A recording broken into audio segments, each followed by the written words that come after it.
بسم الله الرحمن الرحيم. الحمد لله رب العالمين، والصلاة والسلام على رسوله الكريم سيدنا محمد بن عبد الله الأمين وعلى آله وصحبه أجمعين ومن تبعهم بإحسان إلى يوم الدين. أما بعد، فقد قال الله سبحانه وتعالى: يا أيها الذين آمنوا اتقوا الله حق تقاته ولا تموتن إلا وأنتم مسلمون. وقال رسول الله صلی اللہ علیہ وسلم: النکاح من سنتی. معزز سامعین، محترم بزرگوں، عزیز دوستوں، اللہ جزائے خیر دے ہمارے مولانا محمد صاحب کو. انہوں نے بہت اہم اور ضروری بات آپ کے سامنے رکھ دی، اور یہ موقع ایسا نہیں ہے کہ آپ کے سامنے آپ کا وقت، یہ قیمتی وقت لے کر اور خوشی کا وقت لے کر لمبی بات کی جائے، لیکن جو مختصر بات انہوں نے کی ہے بہت اہم بات تھی. اللہ سبحانہ و تعالی مجھ کو اور آپ کو اس کی توفیق عطا فرمائے.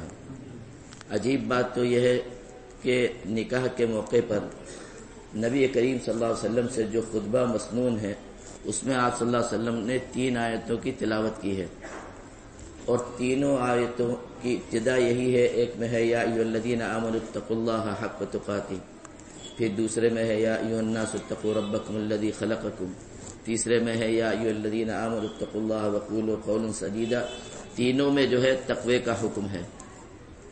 سوچیے، آپ خود ماشاءاللہ پڑھے لکھے نوجوان ہیں، سمجھدار ہیں. اللہ نے آپ کو ایک ماحول دے رکھا ہے پڑھنے کا، لکھنے کا، سمجھنے کا. علماء آتے ہیں، علماء کی صحبت میں آپ رہتے ہیں اور ان سے دین کی باتیں سنتے ہیں. اور یوں بھی ہر عقل مند آدمی اگر اس پر غور کرے تو بہت نکتے کی چیز ہے کہ نبی کریم صلی اللہ علیہ وسلم نے اس موقع پر تقوی کا حکم کیوں دیا، اور کیوں 3 آیتیں تقوی کی آپ صلی اللہ علیہ وسلم نے تلاوت کی. وجہ اس کی یہی ہے کہ نکاح جو ہے اس کے عربی میں اس کا ترجمہ ہے نکاح کے معنی ملانے کے، اور نکاح میں چونکہ خوشی ہے اس لیے اس کو فرح بھی کہتے ہیں. مختلف ناموں سے نکاح کا ذکر ہے. تو نکاح خوشی کا موقع بھی ہے، اور یہ ایک ذمہ داری بھی ہے، اور یہ ایک عبادت بھی ہے. تو نکاح خوشی بھی ہے، ذمہ داری بھی ہے، اور عبادت ہے. اور تینوں چیزوں میں تقوی کی ضرورت ہے. خوشی ہے، اور اسلام چاہتا ہے کہ ایک مسلمان جو ہے خوش ہو کر زندگی گزارے، بلا وجہ غمگین رہنا، اور جو ہے آئندہ مستقبل کے حالات سوچ کر. یہ الگ بات ہے کہ آدمی کو امت کی فکر ہو، اور جو ہے مسلمانوں کے حالات کی فکر ہو، اجتماعی کاموں کی فکر ہو، اور اس غم میں جو ہے آدمی جو ہے غمگین ہو، تو یہ تو عبادت ہے. لیکن عام طور پر ہوتا نہیں ہے، سمجھ رہے. ہوتا یہ ہے کہ آدمی کو اپنی فکر ہوتی ہے، اپنے مستقبل کی، اپنے ماضی کی، اپنے حال کی، اور اس میں غمگین رہنا. یہ اسلام اس کی جو ہے ہمت افزائی نہیں کرتا. اسلام اس کی ہمت افزائی نہیں کرتا. البتہ اگر اجتماعی کام کی وجہ سے ان کی فکر لے کر جو ہے اگر آدمی جو ہے فکر کرتا ہے، اسی لیے نبی کریم صلی اللہ علیہ وسلم کے بارے میں آتا ہے کہ آپ کے چہرے پر مسلسل فکر نظر آتی تھی، ایک غم نظر آتا تھا. وہ کون سا غم تھا؟ امت کا غم تھا. اگر اس طرح کا غم ہے تب تو ٹھیک ہے، ورنہ جو ہے آدمی کو اپنی فکر زیادہ نہیں کرنی چاہیے، اللہ کے سپرد کر دینا چاہیے.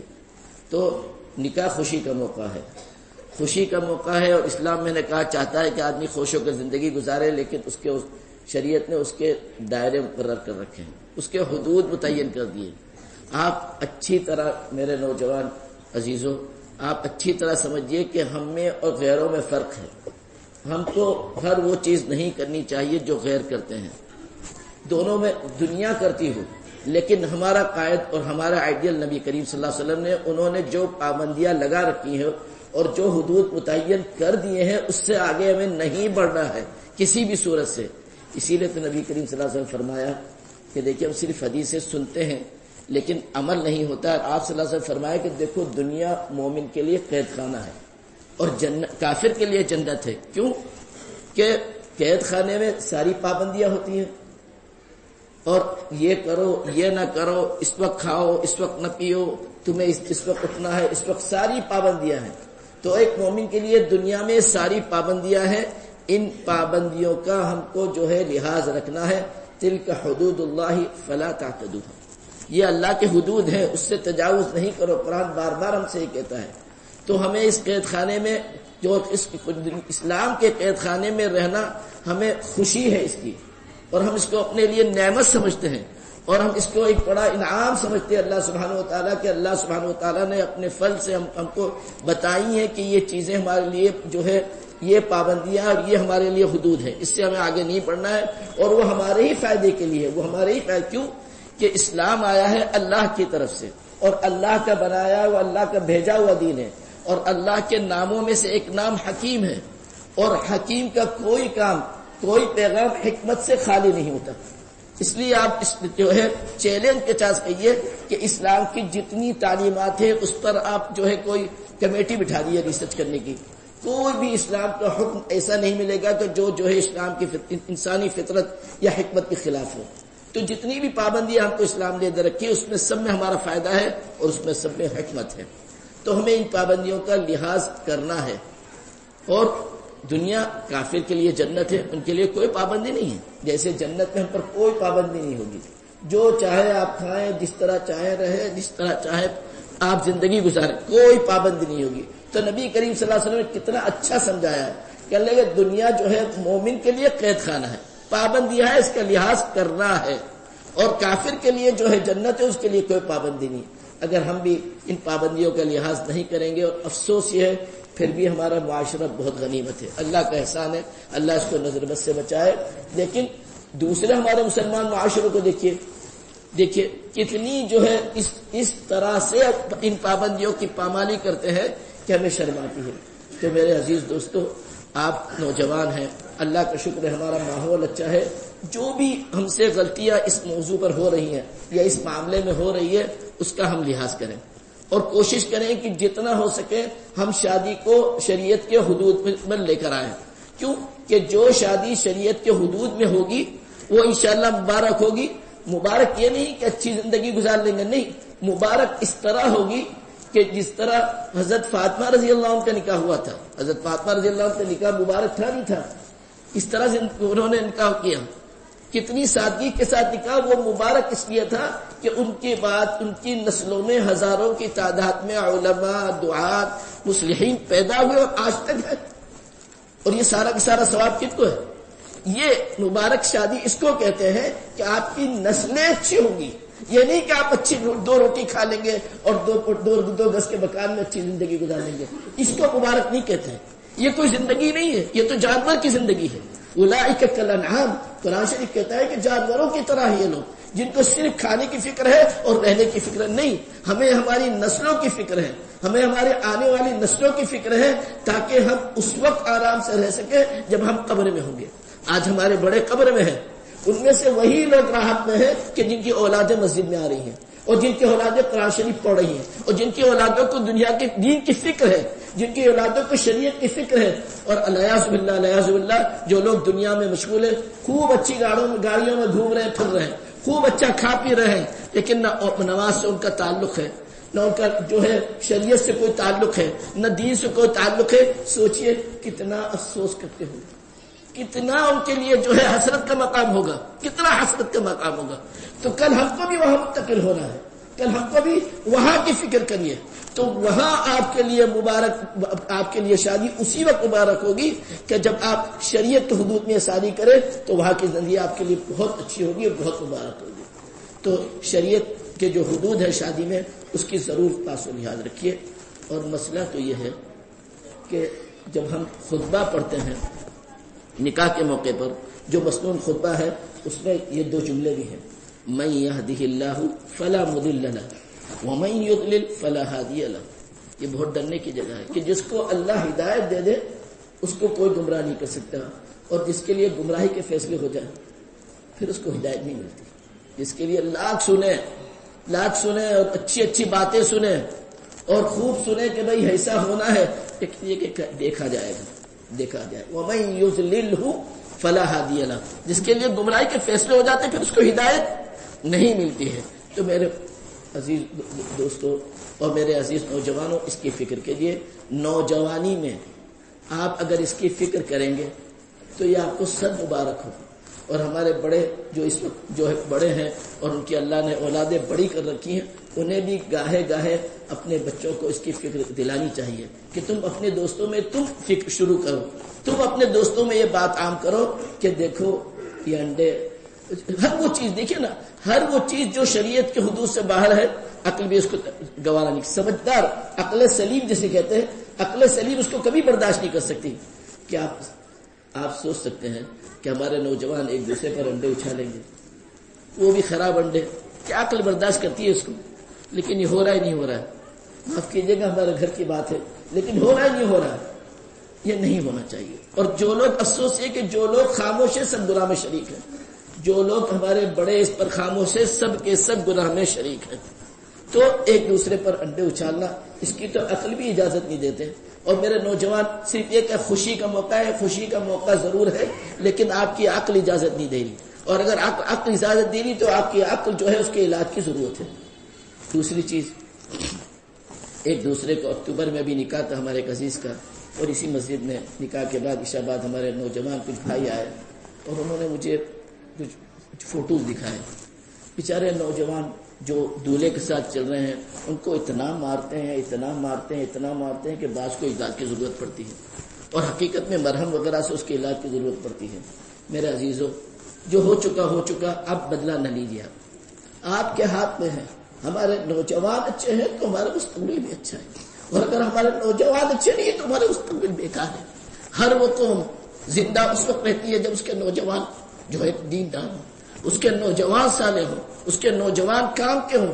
اور اللہ جب کسی قوم کے بربادی کا فیصلہ کرتے ہیں تو نوجوانوں میں صلاحیتیں سلب کر لیتی ہیں، نوجوانوں میں سے صلاحیتیں ختم ہو جاتی ہیں۔ تو یہ نوجوان یہ کسی قوم کا سرمایہ ہے، بینک بیلنس ہے۔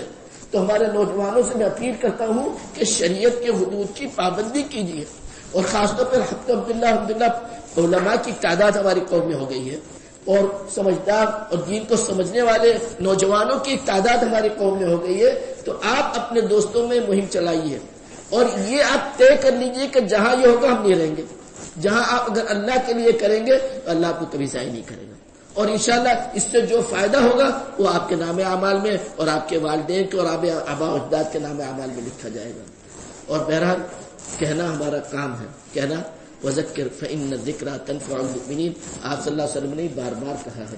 تو ہم بھی آپ اپنی بات آپ کے سامنے جو ہے رکھیں گے، بار بار رکھیں گے۔ شاید اللہ سبحانہ و تعالیٰ کوئی دن ایسا بھی آئے جب آپ کے دل میں یہ بات اتر جائے، اور پھر ہمارے یہاں وہ بھی شادیاں دیکھیں کہ جو بہت خوشی کے ساتھ شادیاں ہوتی ہیں، وہ شادیاں جو بہت خوشی کے حقیقی خوشی کے ساتھ شادیاں ہوتی ہیں۔ تو بہرحال یہ تو خوشی کی، نکاح کی خوشی کا وقت ہے۔ دوسری، نکاح جو ہے ذمہ داری بھی ہے، نکاح ذمہ داری ہے، اس لیے کہ نکاح کا مسئلہ عجیب و غریب ہے کہ ایک نوجوان جو اپنی ساری زندگی اپنے والدین کے ساتھ گزاری ہے، اب اس کو نئے ماحول میں جانا ہے اور نئی ذمہ داری ہوگی۔ اس میں جو ہے ایک نوجوان کا قدم بہت ڈگمگاتا ہے، ایک طرف بیوی کی محبت ہے، ایک طرف والدین کی محبت ہے۔ اب دیکھنا یہ ہے کہ کس کی محبت کس پر غالب آتی ہے۔ والدین کے حقوق اپنے ہیں، بیوی کو بچوں کے حقوق اپنے ہیں، دونوں کے حقوق کو بیلنس کر کے زندگی گزارنا، یہ ہے اصل میں کامیابی۔ یہ ہے کبھی بھی جو ہے بیوی بچوں کے حقوق کو اور ان کی محبت کو سامنے رکھ کر ماں باپ کا دل نہ توڑیے، ورنہ پھر آپ کی جو ہے عاقبت برباد ہے، اور دنیا میں بھی پھر آپ کے لیے پریشانی ہے۔ تو ماں باپ کے حقوق کا آپ پورا خیال رکھیں، ماں باپ کے حقوق کا خیال رکھیں۔ پہلے ماں باپ ہے، پھر بیوی بچے ہیں، پھر بیوی اور بچے ہیں۔ تیسری چیز، حقوق میں بیوی کے حقوق بھی بہت ہیں، بیوی کے حقوق بھی بہت ہیں۔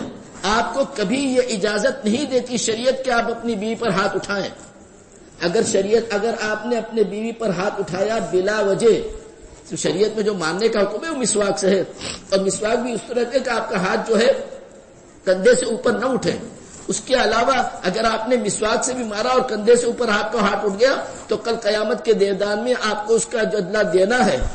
تو بیوی کے مارنے کا تو ایک شریف انسان تصور نہیں کر سکتا، تو اس کے اوپر ہاتھ نہ اٹھائیے، اور نہ اپنی زبان سے اس کے اور اس کے گھر والوں کے متعلق کچھ کہیے، کیوں کہ یہ بھی جو ہے حدیث کے الفاظ میں کہہ لیجیے کمینگی کی علامت ہے۔ کمینہ جو ہوتا ہے نا وہ کرتا ہے، یہ حدیث کے الفاظ میں نہیں کرتا، حدیث پاک میں آتا ہے، آپ صلی اللہ علیہ وسلم نے فرمایا کہ دیکھو بیوی کی عزت کرتا ہے شریف آدمی، اور بیوی کو ذلیل کرتا ہے کمینہ، بیوی کو عزت دیتا ہے شریف آدمی اور بیوی کو ذلیل کرتا ہے کمینہ، تو یہ آپ یاد رکھیے کہ ایک عورت جس نے ایک ماحول میں اپنی ساری زندگی گزاری، وہ ماحول چھوڑ کر آپ کے پاس آ رہی ہے اور سب کچھ اپنا کر کے اس طرح آ رہی ہے کہ شریعت کہتا ہے کہ اللہ کے بعد بس اس کا حق ہے، تم اس کو راضی رکھو اور 5 وقت کی نماز پڑھو، جنت میں داخل ہو جاؤ۔ ان حقوق کو لے کر تمہارے پاس آ رہی ہے تو تمہیں کیا حق پہنچتا ہے اس کے دل توڑنے کا؟